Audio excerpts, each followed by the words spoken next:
14 সালে যখন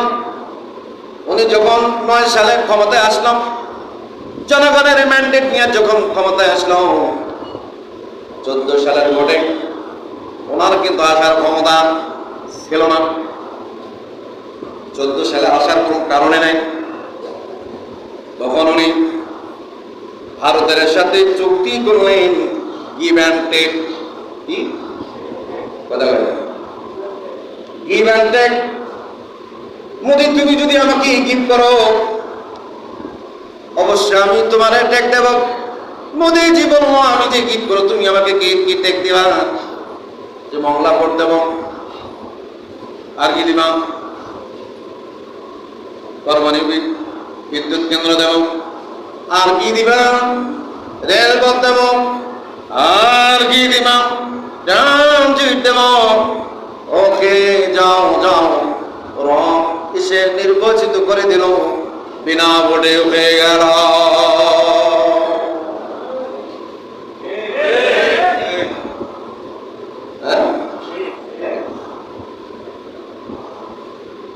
তারপরে কি হলো? ভারত কি যা দিয়েছি, ভারত জীবনে বলতে পারবে না আমারে কি নাড়ায়, কে আমাকে টোলায়, কে ফেলায়। বলে যে হয়ে গেল সহাতু হাত, হয়ে গেলাম মলবি গেলাম, পড়ি ধরা শুরু, চলবে না। এই বলবি এত কথা কেন? যে মসজিদে আওয়ামী লীগের একটা নেতা ছিল, ওই মলবির চাকরি করিয়াও শান্তি পায় না। এই মসজিদের কোন এক ব্যক্তি আমার বিরুদ্ধে রংপুর ডিএসপি অফিসে মামলা দিয়া আমার দেয় যে আমি রাস্তায় তাকে কোন রকম বোঝাইয়া চামিচটি খাওয়াইয়া পালাইয়া দিলাম। এই ব্যক্তিকে কিছু সুপারিশ হতো গেছে, মামলা দিল দিনাজপুর, 14,000 টাকা খাওয়া করে চলে গেল। আমার কিন্তু জ্বালা আছে।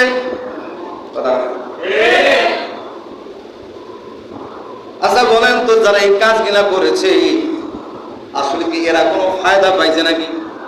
আছে নাকি? বাড়ি করে দিয়েছে, মোটরসাইকেল দিয়েছে, জমি দিয়েছে, সুন্দরী নারী দিয়েছে, কিছুই দেয় নাই। এখন এদের চেহারা কুত্তার মতো হয়ে গেছে। কথা বলেন ঠিক? কতগুলো পাগলের মতো বলছে, আরো তো বিএনপি আসো, বিএনপি আসো, বিএনপি।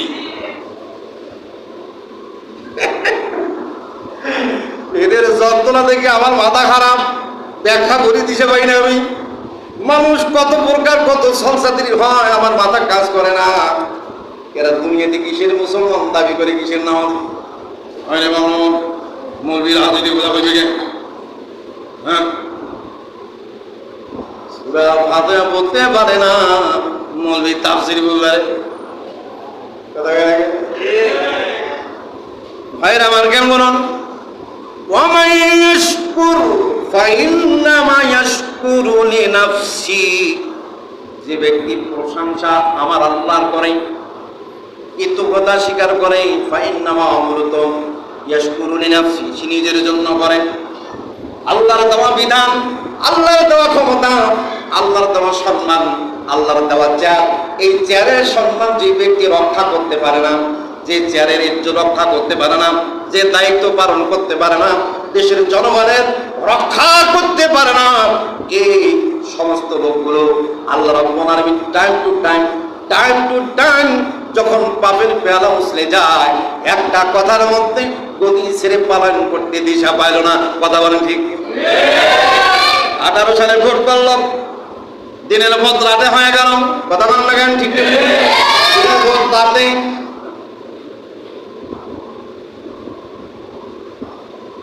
আপনাদের এই এলাকায় এমন কিছু লোক আছে বিনা ভোটে চেয়ারম্যানই করেছে। বলেন তো, আপনারা হয়তো বড় লোক বলে প্রশ্ন করলেন না। আমার আল্লাহ যদি বলে কি বাবা রাসূল বলিয়া বিনা পয়সায় এতগুলা টাকা মারছি, হিসাব দেয়, পারবেনি? পারবেন? মানুষ কেমনই জঘন্য হইতে পারে? কত বড় বেয়াদব যে বলে আমি দেশ ছেড়ে পালাই না, দেশ ছেড়ে পালাই না। কেমন বেটা মারে দেখতে আসে না, কথা কর না কেন? নির্বাচনে তো তার পাঠিয়েছে, আসবে কেমনে? আর তুমি যে এতদিন থেকে বললা আমি পালাই না, পালাইলে একা। আর বাপের বাড়ি তো খালেদা জিয়া, দেশ ছাড়ে না, হ্যাঁ আছে এখানে, মরে গেলে যাবো, দেশে যাবো, বিদেশ যাবো, কে কথা কর না কে? হ্যাঁ, ওখানে যে এখন বিভিন্ন তাবালিং করতেছে, লাভ হইতো না। কি লাভ? আল্লাহ তোমাকে ঠিকই ইজ্জত দিয়েছে, সম্মান দিয়েছে, পাওয়ার দিয়েছিল, ক্ষমতা দিয়েছিল, টাবর দিয়েছিল, তুমি রক্ষা করতে পারো? যেহেতু রক্ষা করতে পারো নাই, এই ইজ্জত আর আল্লাহ দেবে? যে ট্রাইব্যুনাল গঠন কইরা বিনা বিচারে, বিনা হিসাবে, বিনা দোষে, বিনা কারণে ফাঁসি দিছ, ওই আদালতে তোমারও বিচার হইব, দেশবাসী দেখবো, কথা বল না গে? অনেক কি সুশুরি লাগেনি? একটু সুশুরি দিয়া কর না, কথা কোন ঠিক না বিঠি?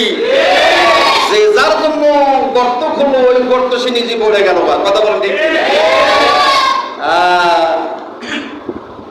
কি জ্বালা, অন্তরে বড় জ্বালা, কথা বল না গে? এই জ্বালা আর নিবে না, এই জ্বালা নিবাও সম্ভব। এই অবস্থাটা করছে আজকে রাস্তাঘাটে মানুষের খুলল, কাজে হুজুর আমার কিছু দরকার নাই, আর কথাও কবার পাই, সুবহানাল্লাহ লাগে, আর কথা কবার পাই,